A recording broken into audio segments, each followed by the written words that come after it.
Welcome back to the My Latin Life podcast. Since 2014, My Latin Life has been your trusted guide to traveling and living in Latin America.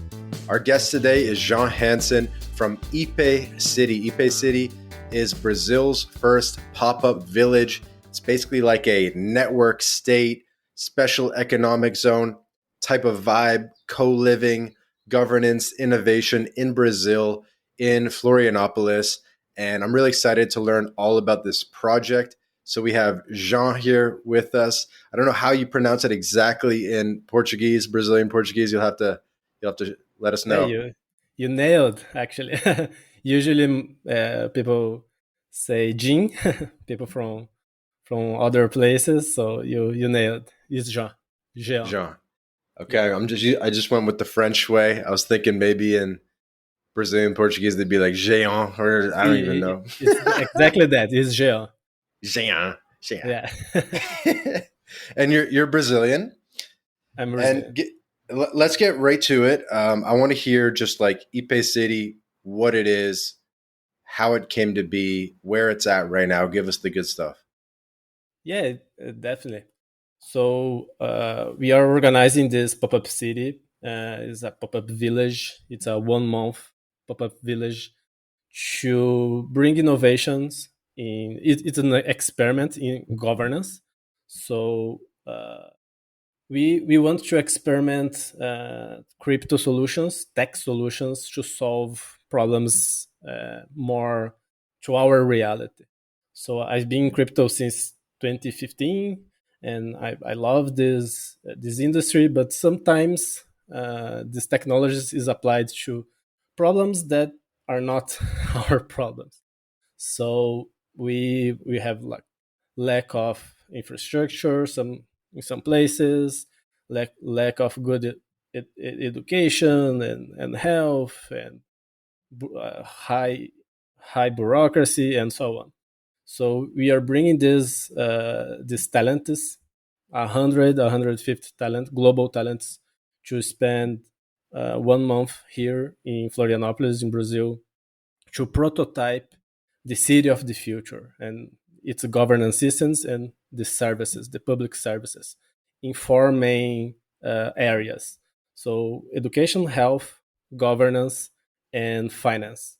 We are going to focus on these four main areas. So if you look to the most of pop-up cities and conferences, they focus on the technology. So you have like an AI track or a crypto tech or a biotech track. We flip that. So we are focusing on the problems or the areas, and then apply technology to create these prototypes, the solutions to Mm-hmm. improve these areas. Okay. So And there's yeah, a specific date range, April 22nd to May 22nd, 2025, that yeah. everybody's getting together, 150 plus people. You got sponsors and everything. Um, what's so this will come out before that so people can book a flight, but what's going to happen after that? Like, is this something that's going to be there year round, or it's just like, I guess, pop up? So it's temporary, or how's that Mhm. going to work? Yeah, Ipê City is our community. We are building this for almost 2 years now, and it's the playbook of the network state Mm-hmm. from Balaj. So Mm-hmm. it's similar. We are building and focused on the digital and the social layer. So building uh, a social platform to get people, the culture, and hosting meetups, conferences, and now the pop-up city. So the pop-up city is a way to bring people for longer and create relationships, create intimacy with these people, and develop longer projects. So we are planning to host a pop-up city every year. So every year we are going to host a pop-up city.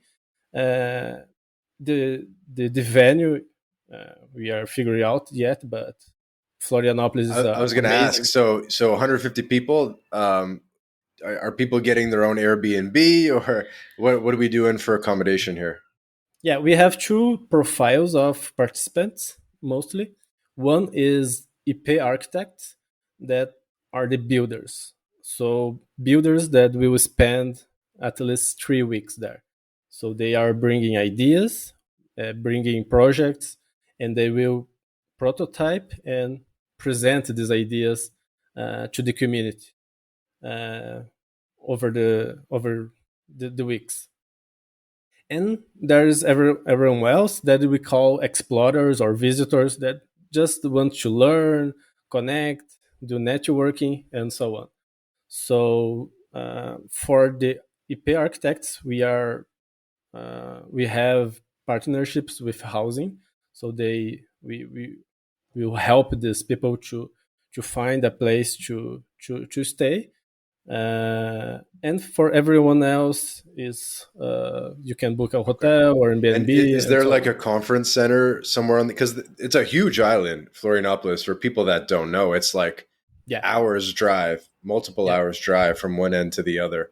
So is it like where exactly are you doing it? yeah. We are doing on a neighborhood called Jurerê Internacional. Okay, in the north, right? Yes, so It's like the okay, exactly. So Jurerê Internacional has they have like a private administrations. This is kind of funny because I didn't know that until recently, and the company has the responsibility to manage water, electricity, and other stuff. So it's kind of different from the administration of Florianopolis. So this is a it's a good place to experiment with uh, these ideas of it's network known state. as like one of the like richest, most Yeah, like yeah. international parts of Florianópolis, right? Yes, it's very beautiful. It's safe. It's one of the safest place in Brazil. There's no no crime there. So and it's very easy to walk. There's a lot Hmm. of housing. So and the we are focusing on the density of people. So everyone will be staying like in 5 maximum 10 minutes walking from Sure. our main hub. So we have already a hub there. That's our partner founder house. That is a big house. We can receive 50, 60 people to work there. It's a co-working space. And we are closing deals with other venues to provide uh, co-working spaces and venues to meetups and small summits. And in the beginning of the pop-up city, we are hosting also a 3-day conference to kick off Okay, the pop-up city. that's the kickoff. So that's like the big like of the month. What's the most important week or the most important couple days? I guess that the conference. Yeah, it depends because for those who wants to like what what is startup societies, what is network states, that's most people in Brazil that don't they are not aware of this movement. So the first week is the main one because there will be a lot of people and you can like be immersed on the topics, watch a lot of talks, connect with a lot of people. So the first week will be like uh, very immersive for these people.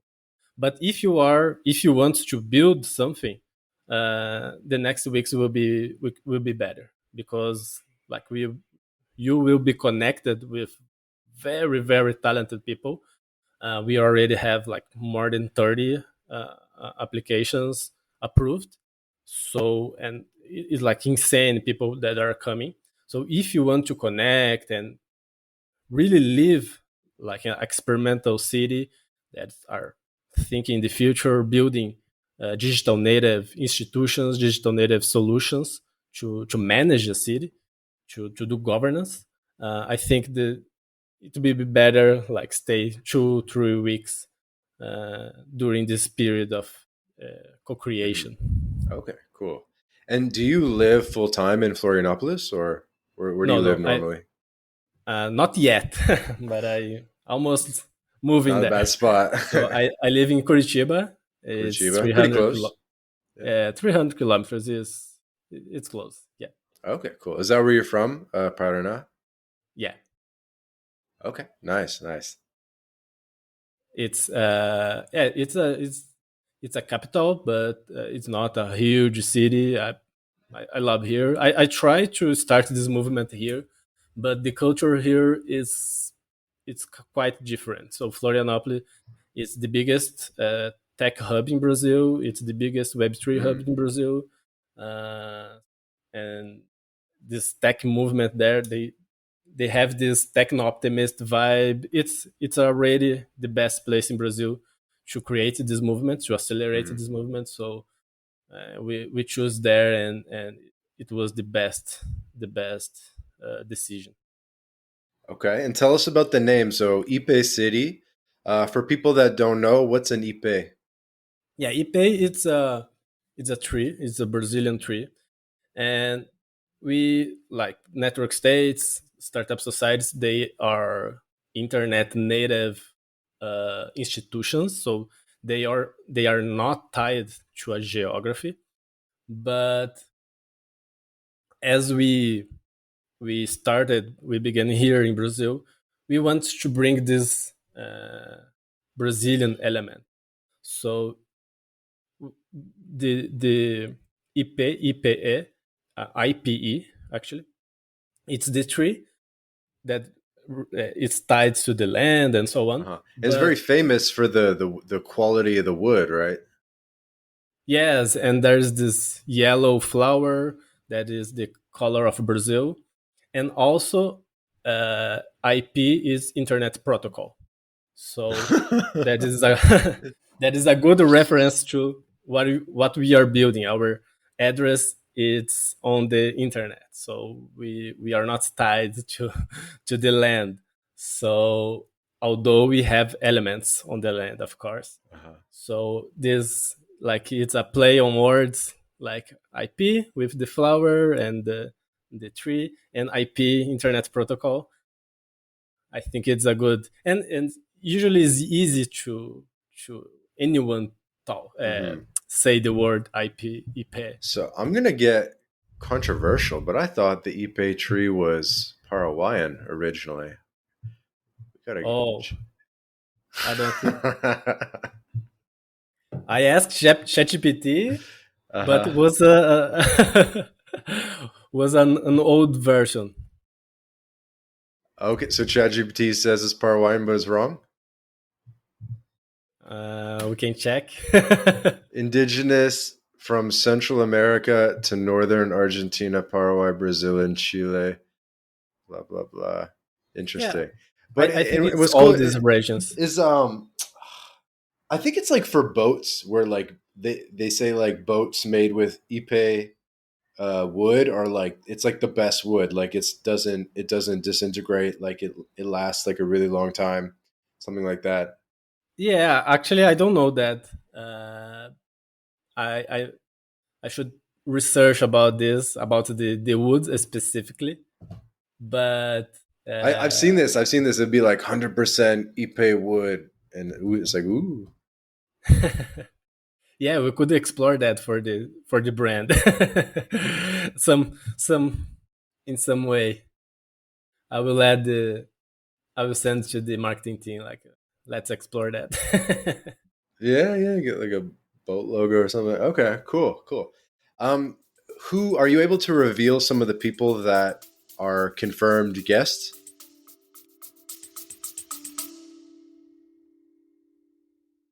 This episode of the My Latin Life podcast is brought to you in part by Job Stacking. If you're a remote or hybrid worker looking to maximize your earning potential, then Rolf Haltza, author of Job Stacking, guarantees you'll be able to double your income by implementing his paycheck multiplication layering method. This is the exact system Rolf has used to take his own income and those of many others beyond $20K a month. With this method, Rolf contractually guarantees that you'll be able to double your income in 45 days. So, if you're interested in unleashing your earning potential and doubling your income, then click the link in the description and book a call with Rolf right now.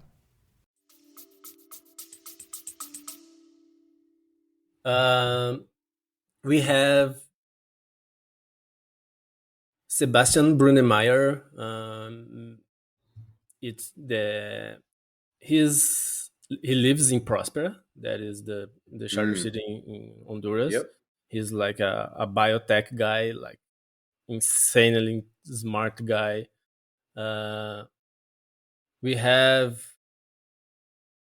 let me see, for those the residents, they are not like famous people. Like they are just scientists, builders. I think the most know people person is Sebastian, but he's very niched as well. So I didn't know him before going to Prospera, so I met him there and we interviewed him for the documentary. We can talk about this later. And he's like just like this insane guy, like very very smart. He's a scientist and a VC and entrepreneur and very interesting guy. So like this, we have like the founders of high order company that is if for people that are immersed on AI, they are like Cool. Vitor is like a So people genius from guy. the other network states and Zeddies and stuff like that are gonna Oh yeah, yeah, hopefully come down. So you got people from Prospera. I don't yeah, know, yeah. Ciudad So Morazan. I'm trying to think of the other ones, but you got yeah, they are coming mainly as a speaker. So then we have like Niklas and most of people from Infinita Vitalia in Prospera. yep, yep. We Probably just we had are. Nicholas Anzinger on the podcast, Yeah, yeah, founder exactly. Infinita. You He's probably know. he's coming. He's like he's a friend, like a partner. He's coming, and a lot of people from his team, Pedro and Sebastian, is coming to the conference and spend a few days, a week here. Jason also is coming from the Infinita team, and we are partnering with Aleph as well from Argentina. I don't know if you Yeah. like Aleph and Pharma City. I think these are the two main projects in Argentina in this ecosystem.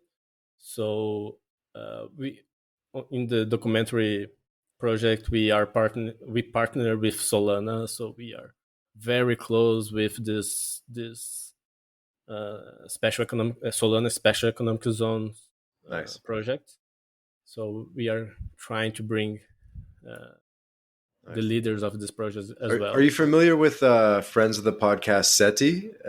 They do like Brazilian? SETI. Yeah, it's Brazilian. Yeah, It's for like the nomad. It's like nomad flag theory type stuff. Francisco Lidvai, you might know, friend of the yeah, yeah. podcast. I, Is he I never coming? actually I never talked to him. I just talked to Rafael Lima.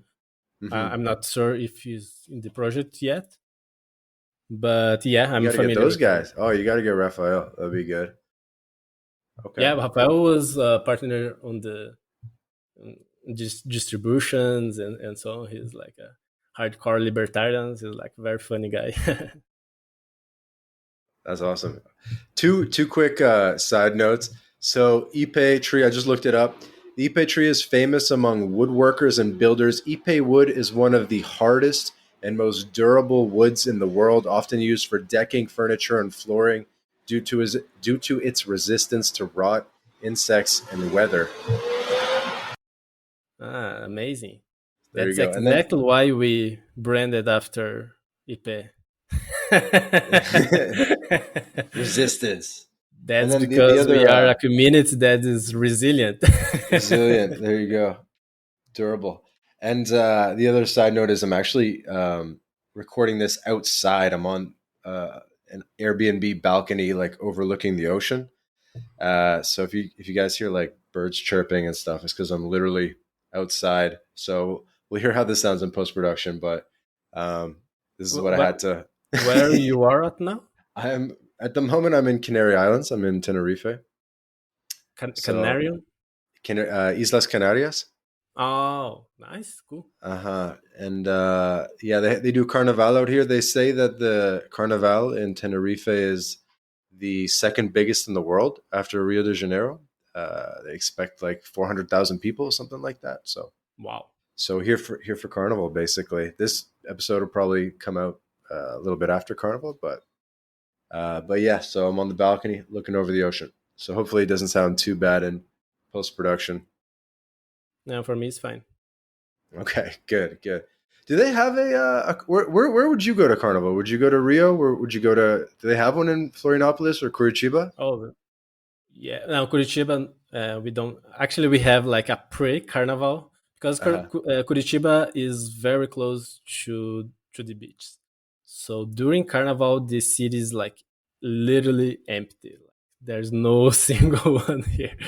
So Right. everyone's go to the beach, and so if you like carnival, oh, you have to go somewhere else. So the people, we kind of developed this culture of doing like a pre-carnival a few weeks before, and there is this street bands, like very old school carnival, like very fun actually.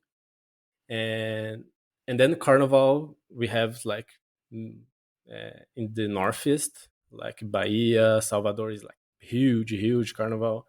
And there is the São Paulo and Rio carnival is like huge as well, like streets full of people, like thousands and thousands of people. And then in the south, Florianópolis has a big carnival as well. It's a fun carnival. I went there a few times, and I think this year's unfortunately I will, or fortunately, I'm going to prosper. So I'm not. I will Oh, not be nice. here. I won't be here. Because they have an event coming up shortly, right? Sorry. There's an event in Prospero, right? Yeah. So Infinita, they are Yeah, there's a building. big conference like right around now, right? Yeah, there's this pop-up city again. So they organized last year, 2 months. I was there, and this year is like 3 or 4 months. But they are using the pop-up city to bootstrap a permanent hub.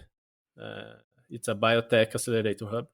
So yeah, uh, you can go there uh, any moment. So now it's important to go there now because they are hosting the pop-up city. So there's a lot of conference, there's a lot of Hmm. people, and there will be a startup competition there that you can pitch ideas, and you can get $1 million from Team Draper. So there's this Team Draper is one of the VCs behind the project. So yeah, these 3 first months, it's the best moment to visit and connect with the community. This episode of the My Latin Life podcast is brought to you in part by Crema Social. Crema Social is like TikTok for international dating. It's an app you can download right now on your phone, and 3 out of 4 people on Crema are single women. The app was founded in Colombia, so unsurprisingly, there are a lot of Latinas on the app, by the way. So, how does it work? Crema Social is a social meal experience where you invite a hot girl for a lunch date via video call and food delivery. New concept, so you'll have to try it out for yourself, but this is probably the best way to meet Latinas before you visit the country. So if you're in Latin America or planning to visit Latin America, download Crema Social now and start getting dates right away. There will be a link in the description to download, or just search Crema Social on your favorite app store. Have fun, guys. Mm-hmm. So speaking of the community, what have you sort of learned from spending time with Prospera as well as spending time with Balaji in Singapore? Was it you mentioned offline? You spent a couple months with him, done a couple months in Prospera, and I imagine you've learned a lot and taken some of these lessons and applied that to Ipê City. Yeah, this ecosystem is like fascinating because you learn a lot.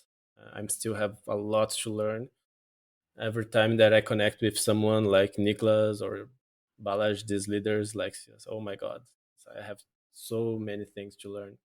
But most of the things that's changed my mind was first the importance of the layer zero, that is the governance, the legal system that is in place.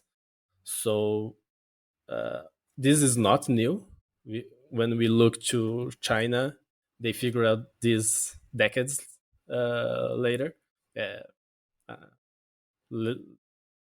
decades like in the 80s. If you look like Shenzhen, for example, you have like a small place that was very poor, and they just in that place, that city, they changed the governance system like with modern laws, modern governance, modern regulatory system, and they in just a few decades like, became very very rich and developed.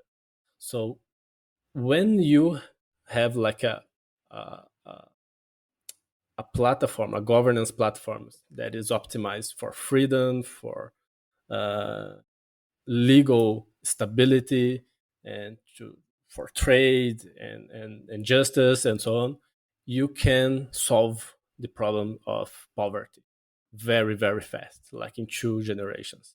So this because I'm a technologist, I have a tech bias, and sometimes you want to innovate and so on. But if you are trying to innovate on top of a better governance, you are not make it. You will not make it. So this one for a really important learning for me. I talk a lot of uh, to Eric Bremen, that is the founder of Prospera, and he's Venezuelan, so he understands that. So he spent like 10 years thinking and building this special governance platform, and now is the best in the world. So very modern, very agile, and that's why they are attracting so many great startups and frontier Sorry, companies. which governance platform is this? Prospera. In Prospera. Okay. Yeah. So Prospera is a startup city, but Prospera is not actually a place. That doesn't matter the place. So the innovation is the regulatory and the legal framework that they create. That's so this you can be e-resident from Prospera, and the idea of Prospera is having this digital platform and having nodes spread worldwide where you can live under the same governance system. That's like it's a network before the book come out. So this was the first like we need to have a movement or we need to put efforts to pass laws to create special economic zones in Brazil, in Argentina, in Africa, in the South Asia, and so on to generate economic progress. Otherwise, we can innovate. It's very limited to innovate on top of the established governance system. The second one that is pretty much related to the first one is the importance of culture. So everything else is downstream to the cultures. If you have a statist or socialist or anti-market or anti-tech or anti-growth culture, you're also not gonna make it, because you're not able to pass the laws of special economic zones and so on. So you need to think in the long term to create these movies and media and education that is pro tech and pro freedom, pro progress. So that it's not. That's why Balaj is building the network school in Singapore. Like he's running this next Harvard that is educating the next startup society founders and teaching them how to build these new Hmm. cities. And when So you went out there, did you go as part of the network school where it's like the deal, it's like whatever, $2,000 for a room and you get the gym and the food included and all the events? Did you do it within that framework? no, actually I didn't, because I spent 2 months there, like helping him to organize this. So because he wants to learn about uh, Vitalia and other places, and we helped a lot with research and so on. But I have to go back to Brazil, because I was in the middle of the production of the Network Society documentary. So like I could spend more time there. I need to finish the first episode. So I came back to Brazil, and I spent like a few months finishing the episode. But this year I'm going to spend a few weeks there, and we are producing an episode with Balaj there as well. So that's That's that's awesome. that's the idea. Yeah, tell us about the docuseries. So it's called The Network Society docuseries. Yes, exactly. The first episode is available on YouTube. It's open. Anyone can watch. You can go to the startupsociety.film, the website. You can find the link there. And this was so the idea of changing culture and thinking about culture. I think a lot about this. And last year, actually in 2023, in the end of the year, when I was helping Nicholas to bring people to to Vitalia, uh, I was already thinking about, okay, how can we create like a good content, a positive, a truthful content about this movement, because I'm crypto since since 2015, and I know like the mainstream media will create stories that are not true. So, and which in fact they did. So if you look like the New York Times, BBC, and there's a few others that there's very very bad pieces about Prospera, about this movement, like oh these billionaires and so on. This kind of vibe. So I was like, it's very important to tech founders, because tech founders wants to build. They don't want to do politics or create content and so on. So, but we need to.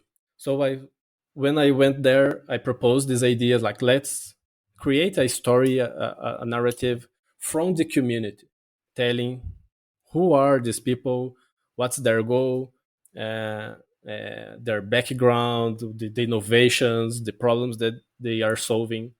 And the idea was to create it just one documentary, but like last year was crazy.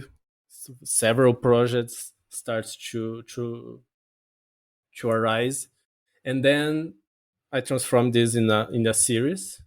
And because I think it's important to go there and show the people behind the project and tell these stories uh, with our perspective.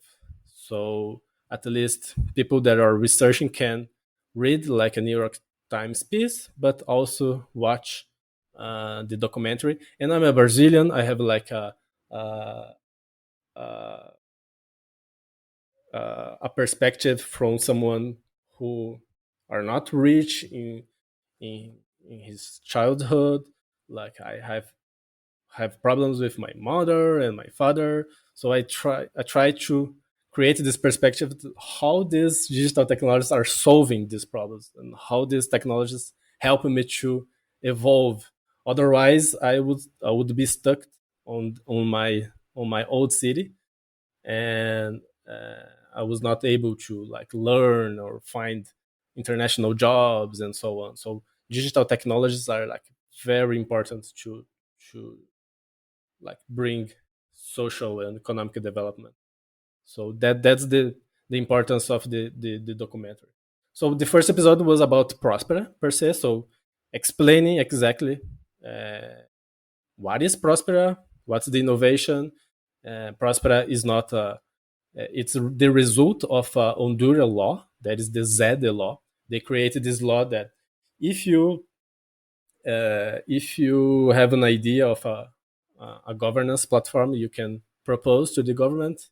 If they approved, you can implement this idea. You can negotiate a piece of land, and you have autonomy over this land. So it can be like a lot of autonomy, like Prospera, or just a few tricks in the legal system, like a tax or anything else that you propose. And we have like Ciudad de Morazan, that also they are focusing on housing, cheap housing, affordable housing. So yeah, you transform your country in a launch pad of cities, in startup cities with multiple ways of governing. So it's like I think that's the future of democracy and nation states. Hmm. And speaking of nation states, how would this work? How would this benefit Brazilians, and how would this work in the context of Brazil? Yeah, I think uh, I was attracted to crypto because politics. So I'm a technologist, but I always interested in politics, in libertarianism, and philosophy, and so on.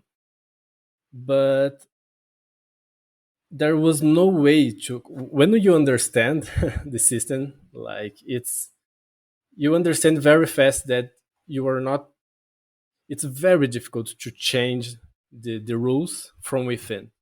Like it's too much bureaucratic, it's too much corruption.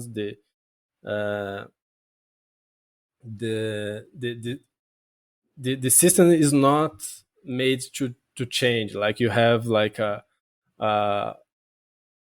250 years old operating systems. Like we just voting every 4 years, so this is not made for the internet and so on. So I was not very attracted to solve these problems. I just accepted the reality. But when I saw Bitcoin and then Ethereum and these parallel institutions emerging on the internet, on top of internet, and the internet being actually a new type of institution, then I understand like how powerful and this is a new path to make change. So I I learned this, and then I learned about special economic zones and Prospera and Shenzhen and Singapore and Hong Kong and Dubai, all these places that like they solve the problems like in 30 years or 40 years, 50 years. Like, oh my God, this is possible. So the combination of this, I think, is the only hope to solve long-standing problems in Brazil. Like we have large favelas here in Brazil, slums. We have one of the worst education systems. We are in the last international in the last positions in the ranking, educational ranking. So and it's not changing. So I think this path, this parallel paths, you create something small on the internet that has less friction, it's decentralized and censorship resistant and so on. I think this is the way to solve social problems in Brazil.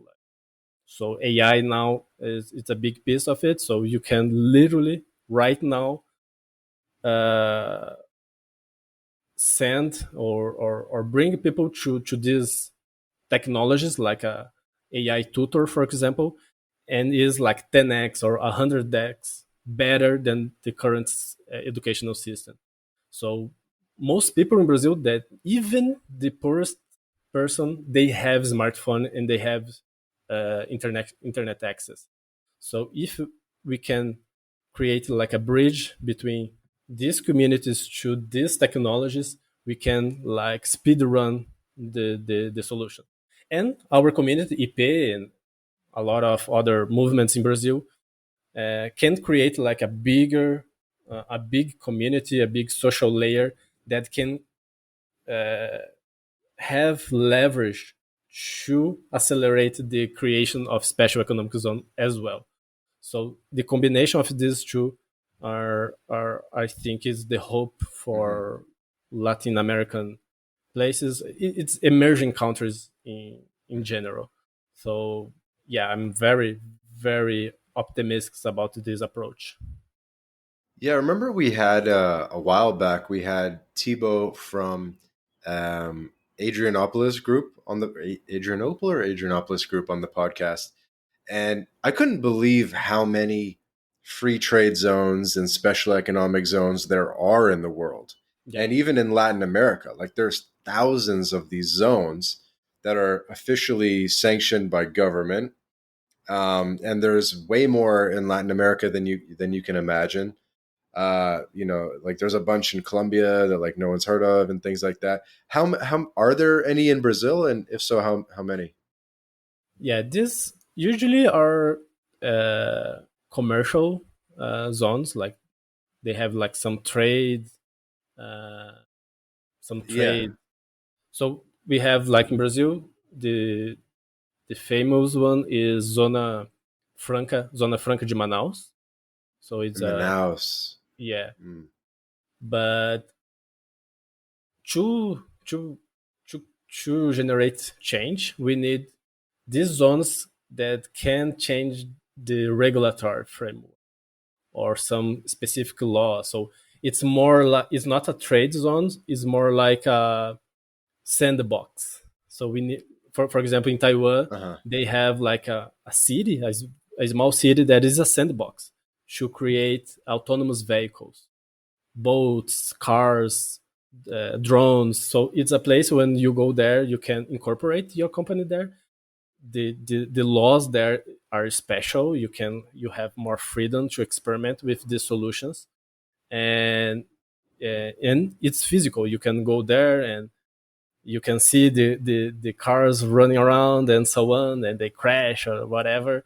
But it's like a special environment to innovate.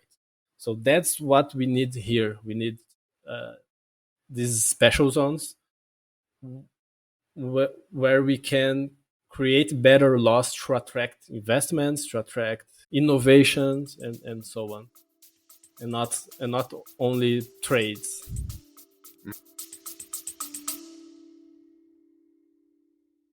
Hey guys, quick break from the episode to tell you about BitRefill. BitRefill allows you to shop online and in person without banks, converting your crypto directly into merchant balance. We're talking gift cards to Nike, Amazon, Apple, Airbnb, Hotels.com, and many more, all paid for with crypto. BitRefill offers more than 10,000 gift card options in 180 countries all across Latin America, including Brazil, Colombia, Mexico, Argentina, El Salvador, and many more. You can also apply the code MyLatinLife at checkout to get 10% back on your first purchase. Go to bitrefill.com for more information.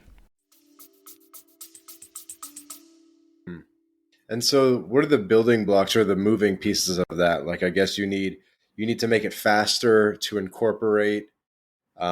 Maybe you need easier banking, corporate banking. Maybe you need lower taxes. I'm just guessing here, but like, you don't even need like a physical land or something like that, No, right? You just need like a virtual sandbox. exactly. So the incorporate the like the legal safety, the legal stability is very important to attract capital. No one's wants and that's the one of the challenges. For example, in Prospera, the governments changed over the years and was a very far left government now, and they uh, the constitutional law, the ZEDES, they just removed from the constitution. So you are not able to create new prosperous there, new ZEDES. So this is a problem. So you need like a stable place, but once you get there, you get that. Uh, Within the special zones, yes, it's like easy way, like 1 hour to incorporate a company, like access to a stable currency, for example, stable coin or dollars and so on, access to international capital, or access to a special law that you can, like crypto law, for example, AI regulation or biotech, some specific that you can leverage that place to, to accelerate your your startup, Yeah. and because it's like a marketplace. So if you attract this, you can connect the local communities, or even remote, Hmm. to offer opportunities, learning And, opportunities, and jobs does Brazil opportunities. have to like allow this? Does like the Brazilian federal government, do they have to like allow Ipê City to exist and allow this sandbox to exist, or is it sort of like transnational and exists outside the reach of Brazil or any nation state? Yeah, IPCity is for now is just a community, and the Hmm. manifestation of this community on land. So this events and the social gatherings. But what we are trying to do is accelerating this the creation of these laws. So we Hmm. have a partner that is Tools for the Commons, Hugo Matekovic, that is accelerating this. Actually, he would be a terrific guest for your podcast. All right, He's intro me. like, huh? Yeah, yeah, man, intro me. Yeah, yeah, definitely. And he's in negotiation with on in the Amazon, like Hmm. to create a digital zone there. It's in Rio de Janeiro, and now we are advancing on Floripa. So we these three places are like they are Cool. like we have already been talking with the government and so on to create. So, but this is a it's not very Yeah, fast. yeah. Takes time. So we got about 5 more minutes here. So tell us a little bit more about the event. I know it's very stressful to create events like this with hundreds of people, and there's always fires to put out. Are you feeling the stress yet? Are you chilling? How you Oh feeling? yeah, it's a lot of work, but yeah, I love it. We have a lot of volunteers helping, and it's extra stressful, but it's at the same time is very inspiring to be around very smart people, like really very smart people. You learn a lot, and I can't wait to be there, like coding and prototyping, and for 1 month, like building this relationship with these builders. I think it will be amazing. But we are still looking for partners and volunteers and people that want to help. We have a lot of incentives to help. We are sharing the contributions through a very controlled token, like just tracking the contributions. It's not a liquid token. We just measuring it's a proof of work token. So you need to work and contribute to earn it. And yeah, if you want to be involved, just reach out. my DM is open on X. It's peerbase underline in the end, or Ipê City. Maybe it's easier. You can find me very very easily. Just send a message. You can join. You can go to the website as well, ipê.city, and join our Discord server, our Telegram. We are very very open to meet people that are have energy and want to cause a positive impact. Love it, love it. Yeah, dude. This is totally random, but I'm looking to buy a property in Mexico, right? And Yeah. I put in an offer essentially, and they said, "Yeah, we'll accept the offer. Let's like draft up the agreement." Cool. And then I want to put it in like a legal entity, right? So it's not like directly in my name. And then just yesterday, the lawyers told me that to create the corporate entity in Mexico to buy this property is going to take 3.5 months on average. Oh, And then we tell that to like the owner of the property, and they're like, okay, well that might like ruin the deal. You know what I mean? I'm like, well, the property's been on the market for 6 months. yeah. And So hopefully you can wait another three, but like how insane is that? I mean, obviously things need to be fixed, and it's like that in a lot of countries. Like people don't realize how good the US is in terms of like you can spin up a Wyoming LLC in like a week, another week or two for the tax ID, the EIN. But it's fast. But like in Latin America, Brazil included, I'm sure, it's like thousands of dollars and many months just to like open a simple corporate entity. So things need to change for yeah, no, this Brazil zone to evolved a unlock. lot. Brazil evolved a lot. Now is pretty fast to incorporate a company here, but it still has a lot of other things around, like documentation. Is like you, you mainly if it's physical place, and then you are screwed. Like it's very hard. But we have like in the documentary, actually we interview her, Magat Wad. It's a it's an amazing leader. Uh, Hmm. she's African. She's bringing Prospera to Africa. So she's the founder now of Africa Yeah, Prospera. I see. She's on the Ipê City website. I see. Yeah, yeah.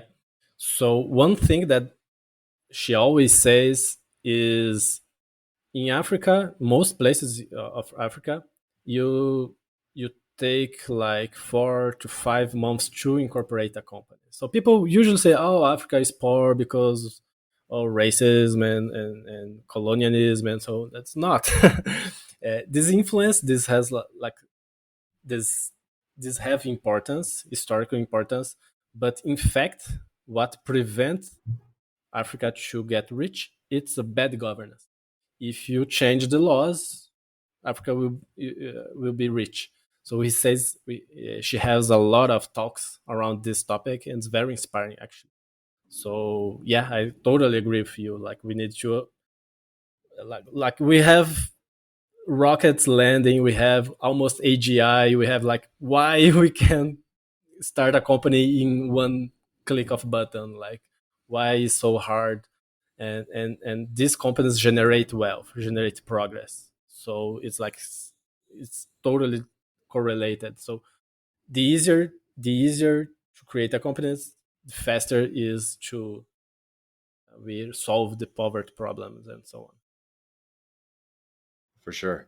Well, let's get to wrapping up. So people can go to epay.city. That's the Yeah, website.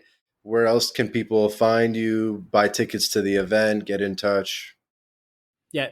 There you're going to find the application process. You go Ipê City. There is a button there, apply. It's slash apply. You can read our documentation is docs.ip.city. There's a button on the main website as well. I recommend you read the documentation. We are detailing a lot of the ideas behind why we are doing this. And you can go to startupsociety.film as well to watch the first episode. mainly if you are like you didn't understand my poor English here. There is like my AR version of English, so it's pretty good. And you're going to it's a great introductions for this topic if you are just learning what is special economic zones, what is Prospera, what's a network state, why this is important, and so on. I think this is the main places to go from here. Awesome. Link will be in the description, guys, so you can check out the website, ipê.city, and then all the links will be on the website. They do have a Telegram group, by the way. My Latin Life, we also have a Telegram group. We have a Brazil enthusiasts Telegram group with 500 plus people that everyone should join. Jean should be in there too, talking about all things Brazil for digital nomads and expats. Link in the description for that as well. But yeah, this has been another episode of the My Latin Life podcast. Again, our guest today, Jean Hansen from Ipê City. Jean, best of luck at the event in April. I'd love to be there myself. I'm supposed to be in Greece, so I'll be pretty far away. But I'll definitely be there for the next one, all right? Okay. Thanks for having me. Yeah, thanks again, man. Ciao for now.